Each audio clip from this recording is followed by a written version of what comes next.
ketentuan gitu, saya memang mengerti kaitannya dengan persoalan jalan itu tidak terlepas dari persoalan drainase ya. Ya kalau Kota Semarang membangun jalan ini belum terintegrasi sepenuhnya dengan pembangunan drainase. Karena musuh utama jalan menurut saya kan air ya. Musuh utama aspal kalau itu kan air ya. Sehingga ketika kita membangun jalan kalau drainasenya tidak difikirkan, yo yang terjadi yang tadi teman-teman sampaikan ya kan, akan usia konstruksi, usia bangunan itu tidak akan sesuai dengan perencanaan gitu. Nah, ya semoga saja nanti di pembahasan RPJMD kita akan benar-benar serius gitu ya, akan spesifik, terukur gitu ya, bagaimana master plan drainase yang sudah dimiliki oleh pemerintah Kota Semarang itu diimplementasikan. Ya sebelum diimplementasikan itu di RPJMD sudah ada evaluasi kan. Terus kemudian, jadi itu yang Mas Yoyo kalau disampaikan terkait dengan drainase. Kita punya master plan drainase, ya kan?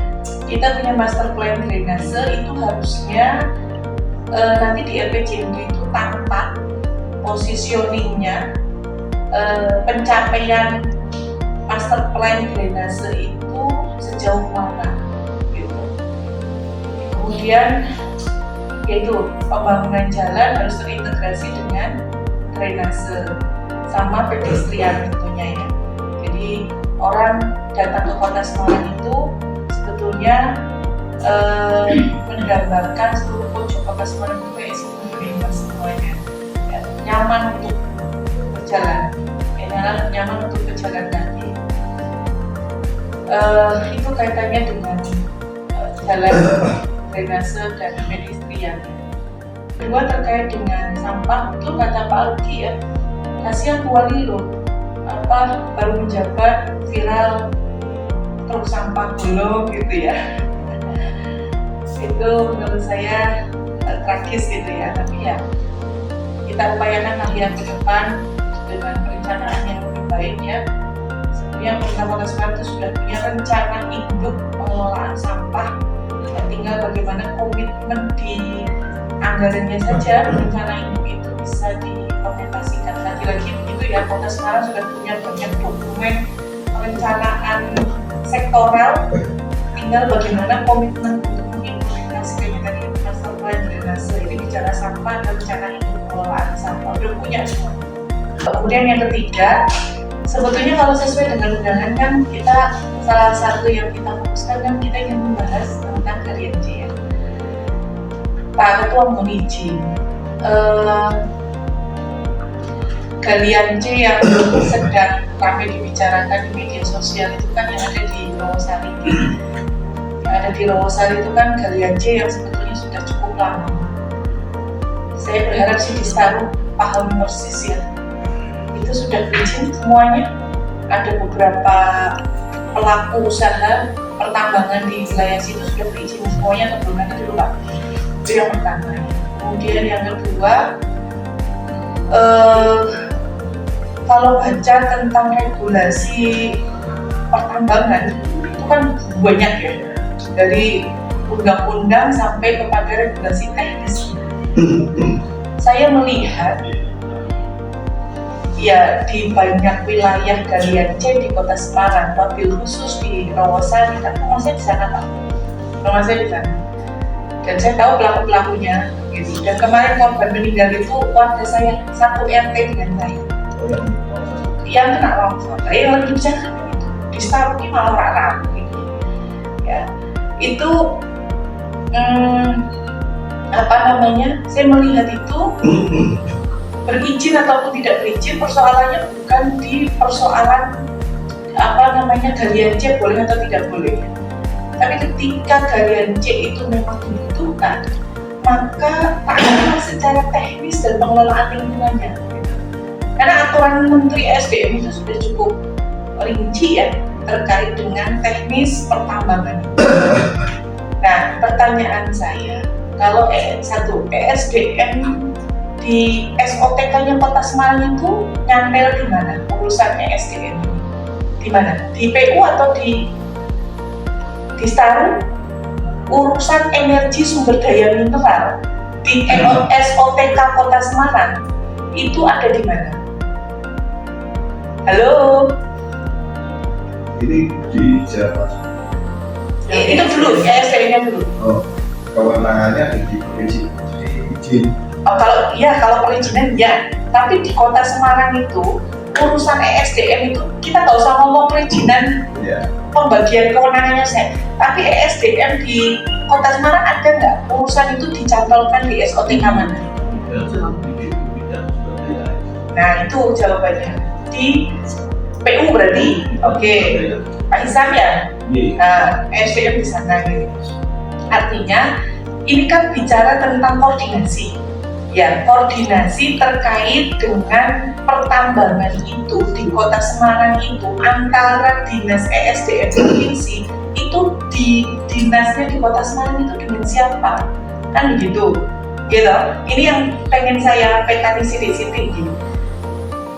Izin eksplorasi itu ada di provinsi, ya kan? Kemudian setelah punya izin eksplorasi, kan harus ada proses evaluasi, monitoring, evaluasi. Dan itu yang melakukan adalah ESDM provinsi. Di sana punya inspektur tambang, ya kan? Ini persoalannya, persoalan warga Kota Semarang atau wilayah Kota Semarang yang mendapatkan dampak lingkungan, ya kan? Oke, jadi pemerintah Kota Semarang tetap punya kewajiban untuk melindungi lingkungan Kota Semarang dan warga Kota Semarang. Sepakat nggak? Sepakat kan? Pemerintah Kota Semarang punya kewajiban untuk melindungi lingkungan Kota Semarang dan warga Kota Semarang. Artinya, ketika provinsi Nyun Sewu tidak menurunkan inspektur tambang dalam praktek atau operasional pertambangan yang ada di wilayah Semarang, boleh tidak pemerintah Kota Semarang kemudian meminta inspektur tambang atau meminta dinas ESDM untuk menurunkan inspektur tambangnya, karena mengkhawatirkan ada dampak lingkungan baik fisik, biologis, sosial dan seterusnya, gitu ya. Itu untuk melakukan evaluasi terhadap operasi tambang di Kota Semarang, ya kan? Nah, maka kemudian pertanyaan saya adalah, itu selama ini dilakukan nggak oleh pemerintah Kota Semarang? Pak Jegandik, ono warga Kota Semarang kebrekan gali tambang, gitu, tambang batuan itu ya, galian C itu seolah-olah pemerintah Kota Semarang, guys, aku itu bukan kewenangan saya.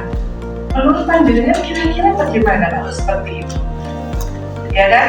Nah, jadi persoalannya itu menurut saya bukan pada nggak boleh galian C. Enggak, saya tidak pernah mengatakan, menurut saya sangat sepakat galian C itu dibutuhkan. Karena itu bicara tentang keberlangsungan pembangunan yang di Kota Semarang dan sekitarnya gitu ya, karena bentuk tanah huruf gitu ya. Nah, tapi kita kan harus taat regulasi, ada aturan teknis, ada pengelolaan lingkungan yang harus ditaati gitu. Sehingga itu tidak memberikan dampak lingkungan kepada wilayah yang menjadi tempat pertambangan itu gitu. Nah, ini siapa pemerintah Kota Semarang yang harus berkoordinasi dengan provinsi.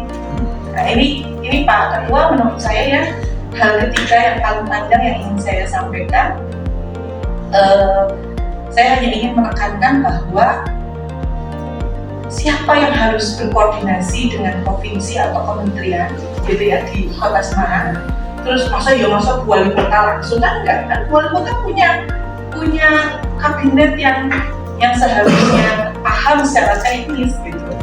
Ya. Yang kedua, apakah selama ini koordinasi itu sudah dilakukan atau belum?